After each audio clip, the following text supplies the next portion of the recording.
हाय मित्रांनो, कशा आहेत तुम्ही? बरे आहेत ना? मी आज बनवणार आहे उपमा. या तुम्हाला दाखवते काय काय साहित्य लागतं. इथे मी मिरची घेतले 4 कापून घेतल्यात आणि इथे एक टमाटर घेतलाय कापून. इकडे कांदा घेतलाय एक. इकडे रवा आणि तेल आणि फोडणीसाठी राई आणि जिरा, कढीपत्ता आणि पुरे रवा भाजून घेऊ गोल्डन फ्राय तसं करून घेऊ.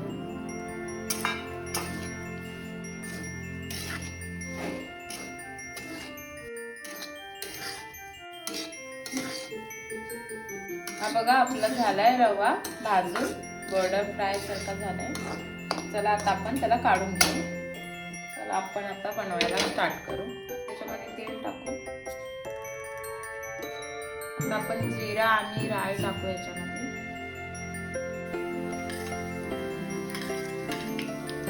त्याच्यामध्ये टाकू मिरची. आता आपण कांदा टाकू. चवीनुसार मीठ टाकू त्याच्यामध्ये. कांदा शिजला. आता टोमॅटो टाकू त्याच्यामध्ये.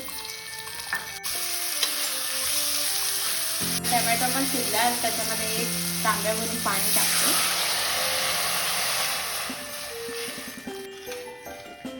आता आपल्या पाण्याला पण उकळी आले. आता जो आपण भाजून घेतलेला रवा तो याच्यामध्ये थोडा थोडा करून मिक्स करू.